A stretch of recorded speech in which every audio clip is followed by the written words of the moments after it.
liwa eza transition à pamba soki ba biso que oh non liwa personne mutu mort tina momona za kokufa eza transition.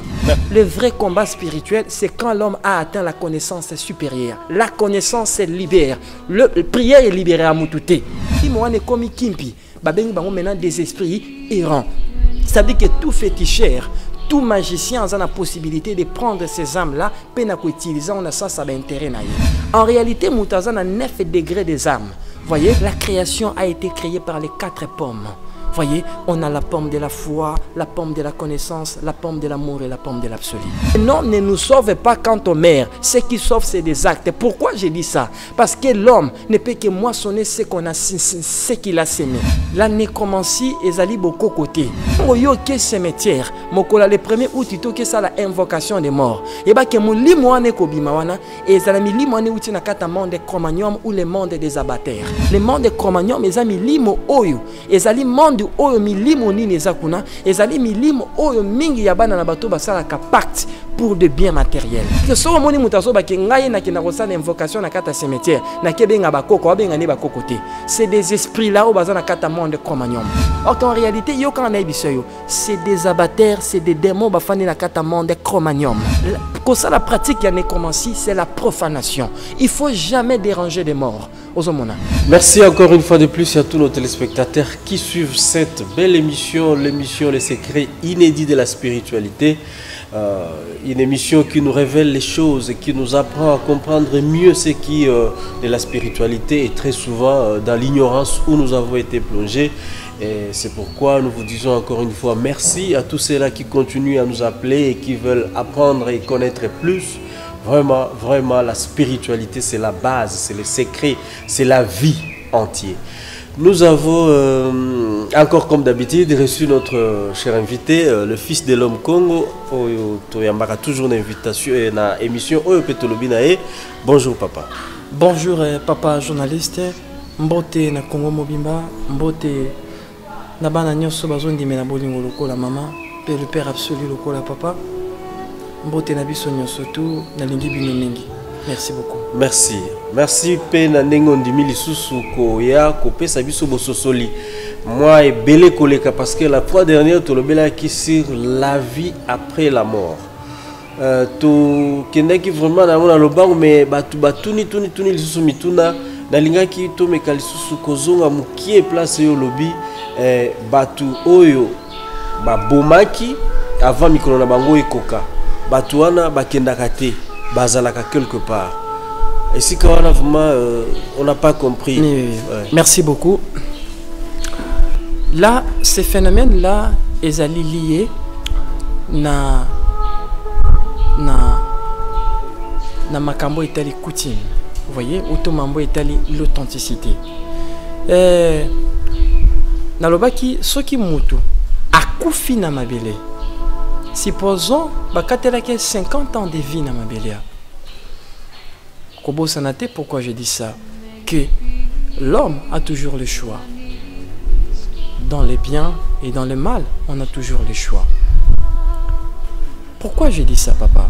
Vous allez comprendre ceci. Que Moutoyo, Baboumi, et pas que Moutou Baboumi, Azaki na choix à Kobomae. Ce que tant à Bomié, Kolobate qui nzambe Azaki na Momanate. Voyez?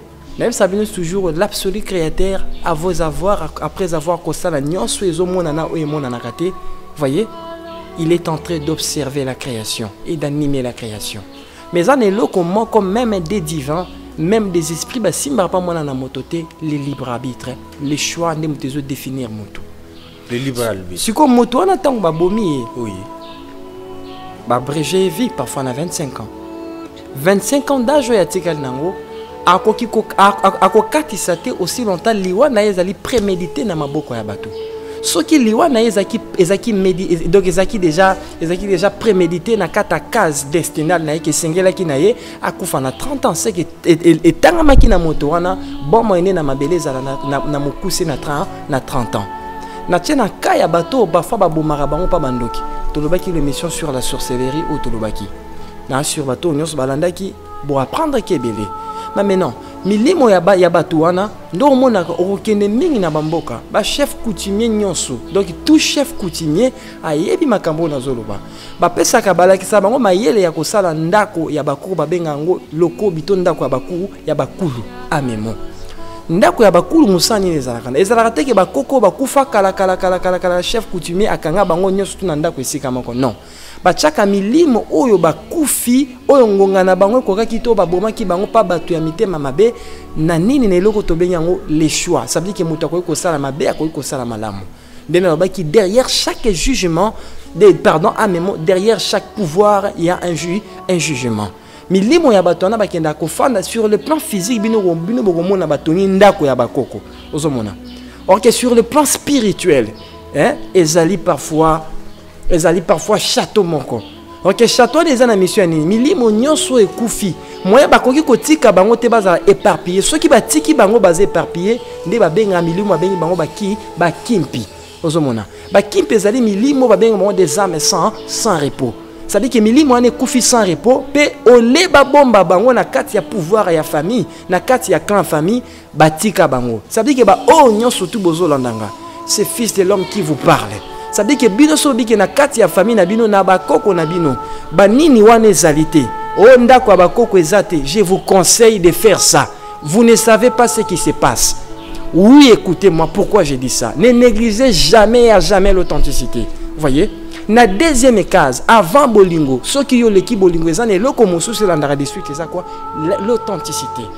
Milimo nde babenga ba kimpi ezalaka pona milimo ane koma ba kimpi te parce que tant molimo ane komi kimpi babengi bango maintenant des esprits errants. Ça veut dire que tout féticheur, tout magicien a la possibilité de prendre ces âmes-là, pena ko utiliser on a ça ba intérêt na ye. Donc mon émission basala ndako ya bakoko pona ko bomba milimo wana ko zela maintenant tango maintenant molimo wana zo zela na kati ya ndako ya bakoko wana au sur le plan physique tozo mona ndako ya mokie mais sur le plan dimensionnaire ezali parfois château. Ozo landanga papa. Nayoki papa, mais est-ce que bakoko ou bien chef coutumier tant basali ndako wana bazana pouvoir ya kobenga kamilimo wana basolana yango batuna yango sango boni kuna ou bien et rendre bango service moko boyi? Non. Bokoki ko comment bokoki ko senga so moto nyonso tabandi ko senga kimpi molimo akufi sans repos bandi ko senga service à selo likambo et ba ke molimo akufi wana akozala nanu habillé na première âme. Faut comprendre ceci, papa. Non, c'est un bateau boza, ça c'est la spiritualité. Et ça, mon tout non bino tout n'est pas répondre. Mais qu'est-ce qui se passe? Dans la spiritualité, tant on mutaso vivre na mabele awa. Tozana âme. Dans le baki, dans la mission de précédemment, on a dit que l'homme, on a l'âme, la conscience et la matière. Ça dit que âme n'a bisu ezalini. Âme ezali corps émotionnel. Siège yaba émo, yaba émotion. Donc tant on vivre na mabele awa, okozala vêtu na âme mususu. Mais tant que yo kufi otiki mabele, supposons aucun allié de repos na vie d'après. Kuna bakolati so ame musune babake bana na batu bakolati lamba ya sika. En réalité, mutazana 9 degrés des âmes. Voyez, tozana âme matérielle, tozana âme ya vie d'après, puis tozana ba âme intermédiaire. Âme intermédiaire, ça veut dire que milimo ya bato ba kufi sans repos. Balataka âme intermédiaire, auto bien les corps émotionnels ou les corps sensoriels, les ana ba sentiments.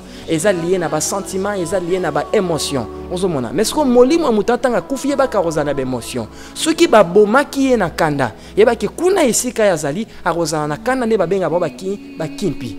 Je déconseille na bato nyos basaka pratique ya nécromancie ya kobenga ba amu ekufa sans repos pour na kotinda bango misala. Yeba que vous avez beaucoup de karma ya makama makasi ezabino na jugement kuna. On appelle ça la profanation des morts. Ozomona. Monsieur ezali yanda ko ezali kosana ngo pour na kwa milimo wana ezela bato ba bomaki bango bango pe bakufa pour na bakatsa bakende jugement. Ça veut dire que ça m'a bien makasi ko sala. Merci papa. Mais nayoki évoquer loko moko vraiment effectivement la gars qui na tuna mutuna. Est-ce qu'il y a-t-il la différence entre la nécromancie na bokoko? Oui, merci beaucoup. La nécromancie ezali bokoko te. Tombalobaka bokoko. On a la différence. On dit quand on dit la nécromancie, c'est quoi?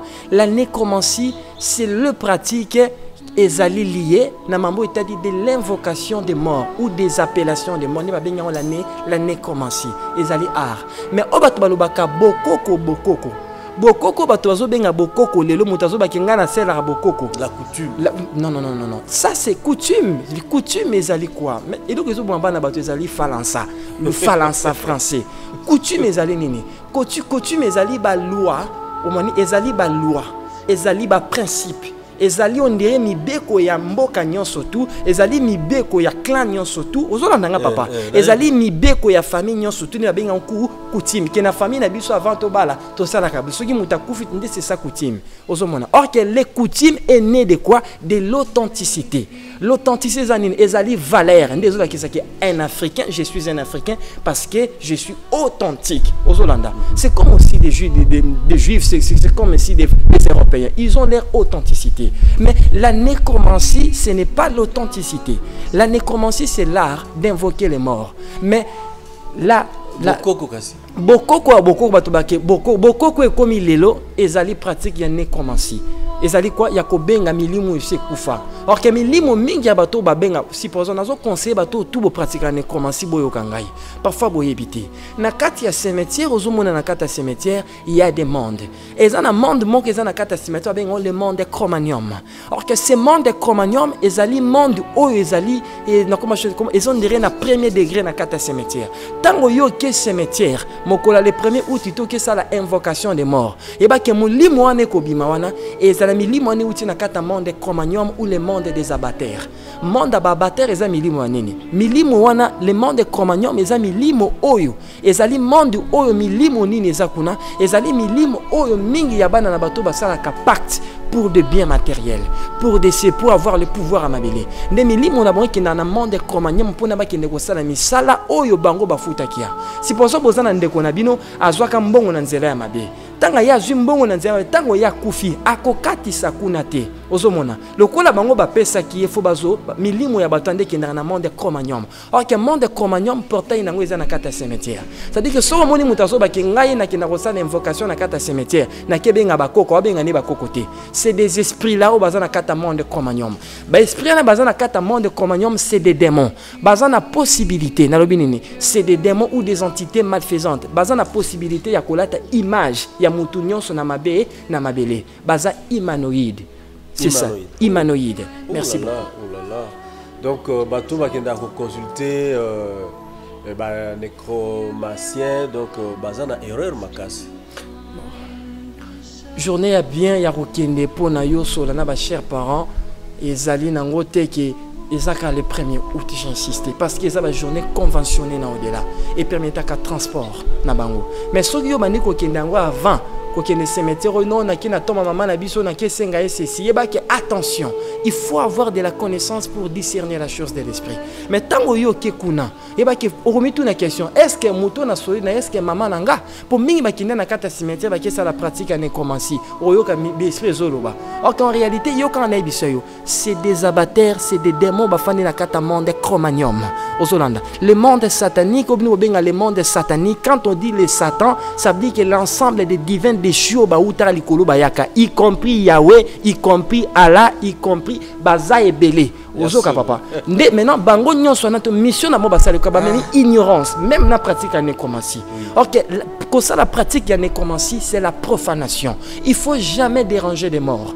ozomona mais ceux qui moi na souci les qui mingi abi bon nga cette fois-ci va passer au fond na kena cimetière si pour ceux qui a ko lela na kata cimetière ceux qui maman na bango kufaka na repos ozolanda papa maman na banga kufaka na kimia molimo na ekenda ki ne sika ya repos maintenant bakozwa maintenant information ben information ezalaka etika la na kate minga ba pierre tombal donc ba information ba memele kuna ki mwana na yo azana problème au mona tango ye après ba jour tango ya ko bimela mwana ni eloka liboso akoloba pona nini ozo déranger ngai po esika na ne sika ya kimia pourquoi que sika ya kimia pona mabele ezali prison. Merci beaucoup. Ah, je crois que bah oh batuna kibiso mutuna wana ba yo ki penza bo sosolipe et bolaï boa réponse boye fils de l'homme asili kopesa. Je vous rappelle que nos numéros sont sur le bas de l'écran. Ceux qui olingi ko benga pe ko tuna mituna zoaka ka numéro na sewana o benga bisoto zoa courage benga fils de l'homme apesa yo adresse ya Terre de la Nouvelle Lumière, hein? Oui, papa. Terre Nova, sanctuaire de l'humanité. Bisika wapi okozwa boyebi koleka makasi. Boye, fils de l'homme. Donc c'est un peu ça, papa n'a précisé, c'était pour cela on a la différence entre la nécromancie et l'authenticité. L'authenticité n'est pas la nécromancie. Beaucoup lelo eza pratique à nécromancie. Bakoko na biso bakende ko beba babanda ko benga ba milimu ekufa te. Ça dit que so moni mutake benga mulimu se kufa, c'est l'ignorance, il ne sait pas mazo sala. Yo kanga na biso na biso derrière chaque manifestation physique ils allaient na cause des aspects spirituels. Gar na bato bazo kende cimetière na balo yenge. Ozomona. Lelo na comme mona même ceux qui prétendent parfois des serviteurs de Jéhovah, des serviteurs d'Allah, des serviteurs de ceci, de ces divins déchus. Oh ba memi chute na humanité. O mona na bango ba comment komi ko que ça la prière na cimetière. Oh non, lokola Yesu ye pas ça la prière na cimetière pour na kena ko ministère ne komaki na faillite ta kena ko kutana na trois koko na ye ndeke ça dit que yibiso photo. Je vous dis les mondes des Cro-Magnon, de ces entités-là, baza brutal au comprendre les décréter. Cause il y a souffrance, ming ya bato ba Congo bolandangai. Cause nabino bolingi pratique ya nécromancie ming sans pour autant bozana savoir. L'authenticité n'est pas la nécromancie, c'est ça. Ça dit que l'authenticité c'est des valeurs juste à poser ou que mutu tout fazanango. C'est ça papa. Merci. Merci beaucoup pour cette grande précision. Alors, fils de l'homme, y a-t-il un jugement après la mort? Mais oui, il y a un jugement après la mort. Parce qu'il est écrit qu'il n'y a plus de condamnation pour ceux qui croient et puis tout ça là. Non, papa. Non, écoutez-moi, mes frères, bande konangai. Il n'y a plus de condamnation pour ceux qui croient en Jésus, pour ceux qui croient en Mohamed, pour ceux qui croient en Tralali. Je suis le messager. Et je dis parfois, Yoka papa. Et quand je dis ça, et je suis conscient et responsable de tout ce que je dis. Quand ton mère, de non ne sauve pas.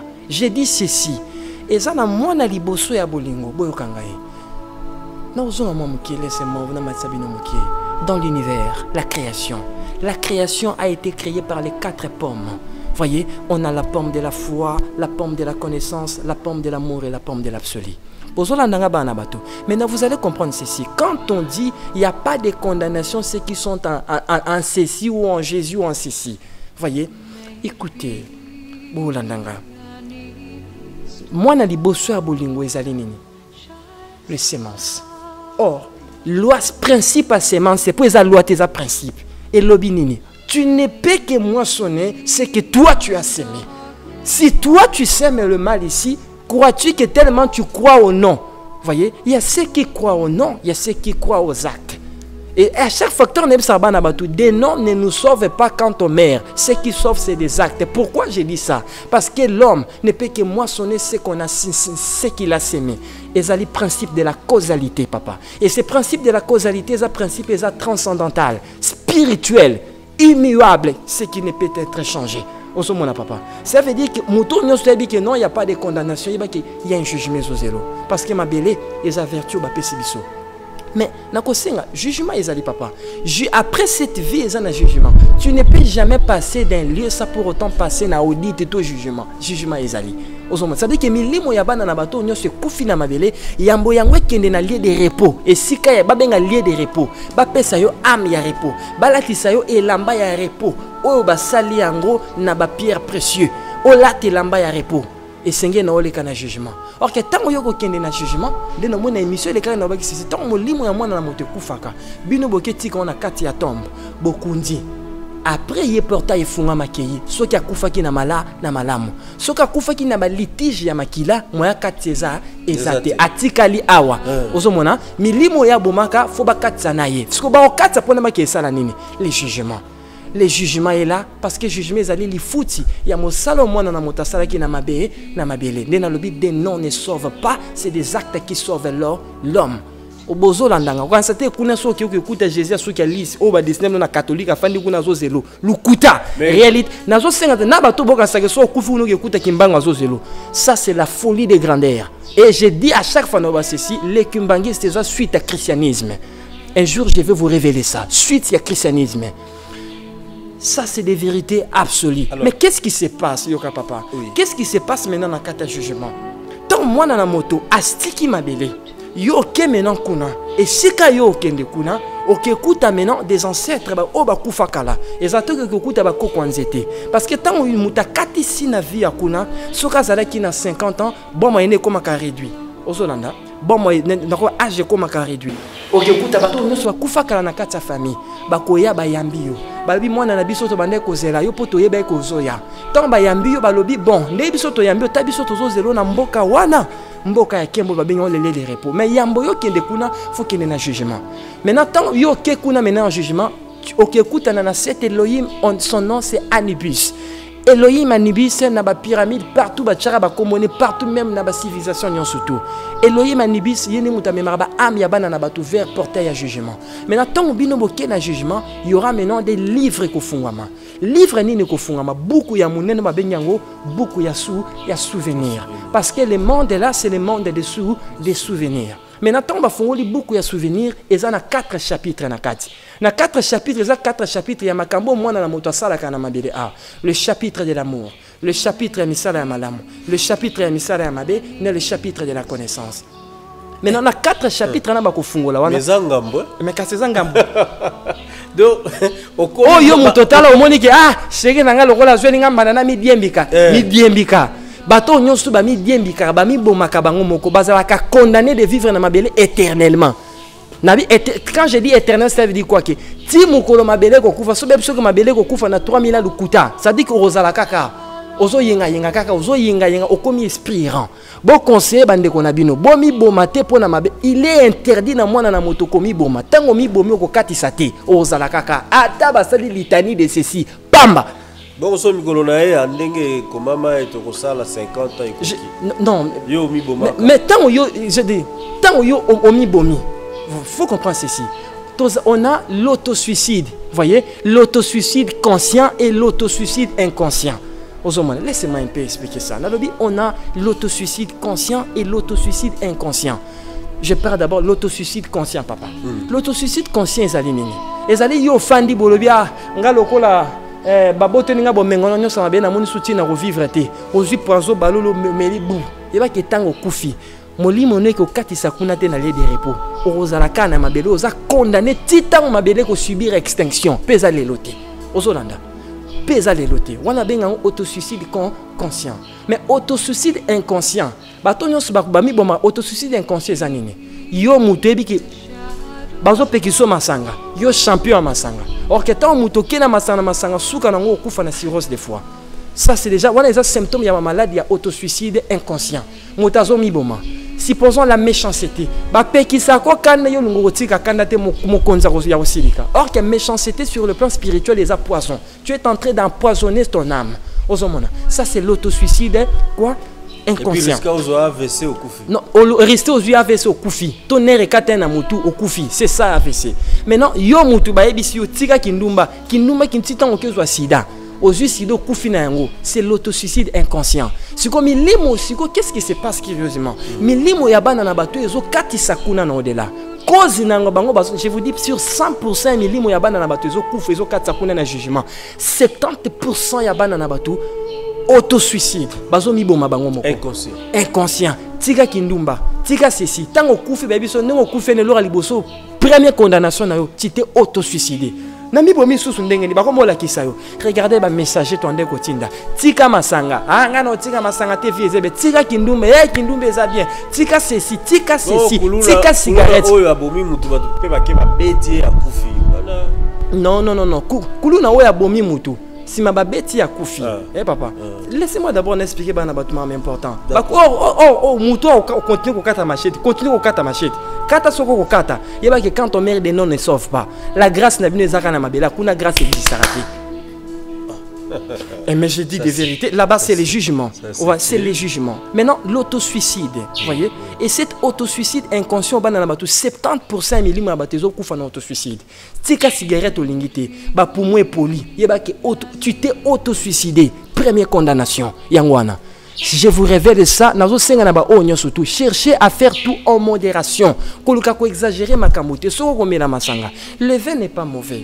Parce que, je dis parfois, la vie c'est oublier, rire aimer et un peu de vin. C'est nécessaire de prendre le vin, mais pas na ba dose, vous voyez. Pour ça cigarette, mais il faut chercher à faire tout avec modération. Sans qu'elle est qui, tu t'es auto-suicidé. Donc mututu azokufa na mala, mututu azokufa na makambo bazo pekisaye. Les babenya auto-suicide. C'est ça. D'accord, merci beaucoup. Fils de l'homme, maintenant, qu'est-ce que je voulais dire? J'ai posé une question. Kuluna. Abomi mutu, batubake, bakangi, babeti et père Koufi. Jugement kozala nengeni. Il y a jugement. Il a mentionné ce qu'il a semé. Bon, bato babomie. Bato babomie. Ye amnae kozela bango. Papa, il y a d'autres choses que je peux expliquer maintenant. Bato va comprendre que je suis en train de réajuster ça. Maintenant, on sait que on surtout habité. Je suis là, toi tu es champion et Rosala Mabé. Écoutez-moi, je te dis aujourd'hui. Botika, tes noms ne sauvent pas quand on meurt. Et Amisala. Oui, Bolobake fils de l'homme en baloba, Misata verset morté na 4. Je vous dis ceci. Caméra ezo fini biso salami na ba verset biblique. Voyez, téléphone yo simbi ozo koma makambo et ça mina verset biblique. Qui tu yo fan de ça mina verset biblique. La connaissance et la révélation. Et c'est la connaissance que ça révèle. La révélation et on est monté sur la humanité. Je suis un messager. Botika ko se auto-suicider. Tika kindumba. Ça dit que mon koloyo ko kufa. Première condamnation ba kango l'auto-suicide. Maintenant bato maintenant ba kufi na auto-suicide. Ba ko tchabino na essai. Auto benyango le ya tourment. Na kata essai wana na premier quartier ya tourment ba tchio wana. Ba tchebino ki kuta ba tout ba se suicider. Papa, génération na biso pourquoi bato zo se auto-suicider? Et ça, parce que quoi, on vit par la grâce. C'est ça. Et puis, quand on a comme ça, nous avons quelque part, nous avons mémoire à faire, il y aura ça, les gens sont à Zalaki. Alors, Zakara, là, c'est le rabino, c'est la cam, non, ça, c'est des comédies. Mon papa. Mais c'est ça, yes, des réalités. Merci, fils de l'homme. Je rappelle que nos numéros sont à bas de l'écran. Vous pouvez le prendre et appeler, poser des questions si vous voulez en savoir plus. Mais tout en anglais, peut-être cause à la limite, car si vous comprenez que l'émission Zali régulièrement, beaucoup de sur cette page, toujours. Alors, fils de l'homme, jugement, la Fongoli, livre. Non, non, la Fongoli, beaucoup de souvenirs, le livre des souvenirs. La 4 chapitres. Le chapitre de l'amour. Le chapitre, kuna chapitre kombo ezala raté. Kuno ke lobate ke ngana zalaki kimbanguiste, ngana zaki musulman, ngana zalaki bouddhiste, ngana zaki chrétien. Là-bas la religion est l'invention de l'homme lui-même. Là-bas la religion n'existait pas. Là-bas c'est qu'existe l'amour. D'abord tant aux autres que kuno mona ilora liboso ba komana ba pendant likolo, seul l'amour sauve. Maintenant ma kota bande ba olekison na kata paix spirituelle. Tomba les qui sont en cas d'apaisé spirituel, ceux qui va moniquer, il y a solo misala na mabelo sala ki ya malamu, nde bazuyo, ba latisio ame ya sika. Ame wana ekozala présélectionné, ba kolongola les sentiments sexuels. Vous voyez, ba longoli l'arbre du mal, ba longoli nyonso ezali ya mabe. Ba tiki okana ba sentiment na yo, mais ba sa présélectionné ba musu ba bakisi. Ne mona na moto ba billet na corde, ba billet na katia, alati ame musu sa sika.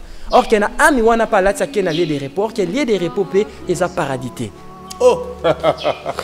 Mais là, le paradis, c'est où? Le paradis, c'est où, mais là? On les a folie de grandeur. D'abord, c'est quoi Lola? C'est quoi Lola? Lola, ça vient uniquement du paradis. C'est quoi le paradis? Ça veut dire des mers. Et ça dit des mers ici, Kinyan. Laissez-moi vous dire, le Père absolu qui a tout engendré. Il y a des milliers de mers. Et ça, des mers, monsieur, les a construits en diamant. Et ça, des mers, quand je dis tout construit en diamant, ils ont dit que ma belé, nous, c'est ça construit dans ma belé. Et ça, des mers, monsieur, des colos, des mers, monsieur, tout est construit en émeraude. Et ça, des mers, monsieur, tout est construit en or. Or que kuna ezali des réponses. Wolo na wolo. Donc tout le monde a quand ils ont échantillon à pamba. Non, des minéraux, ba minéraux ça ba symbolisme ya ba des mers supra céleste ezali kolo. Mais nani na mwana na moto akoleka na liduso ya tonga pona mona yango. Aussi longtemps tu crois que des noms va te sauver, même si tu fais le mal. Aussi longtemps tu es en train de haïr tes ennemis. Aussi longtemps yo champion ko bois que la banguna moto. Aussi longtemps yo champion ya moyini. Ko bois ka moto za mabe fils de l'homme. Comment qu'il a une moto, bandoki moto, est-ce que ça va bien? Papa, je dis à chaque fois, écoutez-moi. C'est un combat spirituel? Non, mais regardez, le vrai combat spirituel, il faut qu'on l'a bondé, c'est un combat social. Voyez, ce n'est pas un bunda des mots basant un combo. Voyez, Nalobaki so moni pasteur a bengandi de so appelé so communication en internet. Jusqu'à maintenant, ils n'ont rien à la tête. Pourquoi j'ai dit ça? Ils sont là, ils m'écoutent. Je dis, j'insiste, dis-moi, quelle est cette religion apportée? La paix, la liberté en Afrique. Rien. Tofani no, tofani ceci, tofani na pourquoi tu retoka? Bah mire, tout ça, moutavi que son a mérité, voisin koya yibanga, kunafse que voisin zandoki. Mais c'est ça là où est né le combat spirituel. Le vrai combat spirituel, c'est quand l'homme a atteint la connaissance supérieure. La connaissance libère. La prière est libérée à Moutouté. Merci beaucoup. Alors, maman Koufi, si mabana babandi kolanda, c'est quel phénomène ça? Maman Koufi, si mabana babandi kolanda. Ben oui, c'est des phénomènes. Mais je vous dis des vérités. Ce qui maman n'y a pas de kakei. Ce qui m'a dit bien en sang. Alors, je vais mais je vous dis pourquoi je vous dis ça, c'est des permissions. Là-bas, ils ont un gouvernement mobile. Si pour exemple maman Koufi atikibana na mobali. A Monique Mbanda, papa, moi c'est à Koufi kaka dans 1 mois. Il y a 3 mois, 4 mois, comme on l'a dit, 1 mois si mon sous. Ok, sur le plan spirituel, kuna bango ba mona rende biso total la TVA. Directement, mais oui. Mais pourquoi communiquer na binote? Ba communiquer na bana na batuka le 1er août. Au cas où ce qui intervention est salamique, il faut y a katisa. Des surveillance céleste. Ba outa na ba royaume alikolo ba kititi na vie d'après, ba pese permission en katia na réalité na biso na passer message. Maman a Koufi après bana babandi kolanda. Phénomène wana ezanini. Non senga batutu bolanda nga boyo kangai.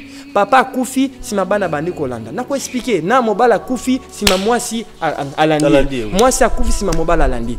Je vais expliquer ça aujourd'hui. Papa, maman Koufi atiki bana si ma bana bandi kolanda.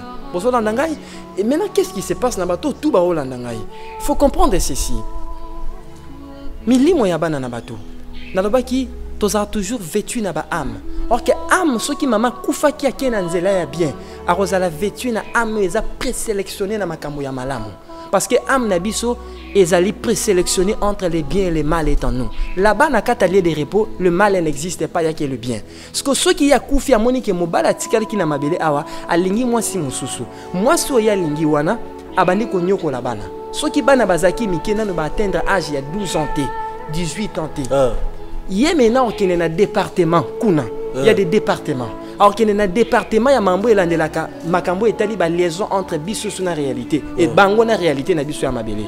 Ceux qui va payer permission à qui aya ko récupérer bana. Alors yo récupérer bana. Et azu bana à qui vivre na bana. Qu'est-ce que vous croyez? Yo ka soko ki kuno ke kuta ba anja so ya lisi ba tieja la ibende bazoko sabino na ba photo ya o nazo mona partout ya ba.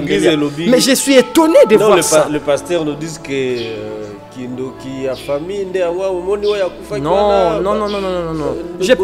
Je parle d'abord sur le côté ya bien nango. Minga baliwa ndengwana ezaka mama emonde mutayezo bana pona ki vivre na bana kuna. Osomona. Mais eza musupe mama kufa azaki sacrifié. Tant azaki sacrifié parfois na membre moko ya famille. Nazoba yo muto bomara batu. Yo muto tina mozo continue bomara batu pona mbongo. Yo muto tina mozo continue bomara batu pona ba mituka ya mabele. Pona gloire ya mabele. Soko kufi zana na mbango. Yango mona moto nso akufi azotoka boyebi kozité bazolanda ye. Pourquoi bazolanda ye? Je vous dis ceci, tout ne se paye pas ici-bas. Ceux qui va conseiller que tout se paye ici-bas, c'est la folie des grandeurs. Tout ne peut jamais se payer ici-bas aussi longtemps que le jugement existe. Mingi ya ba cause wana mama kufi bana bandi kolanda ba permettre Rolanda cause Rolanda suite bien papa néglige bana. Soki papa Rolanda suite bien papa néglige bana. Lokola néglige bana maman kepe ça depuis rapport kuna. Baby c'est kende zo bana non.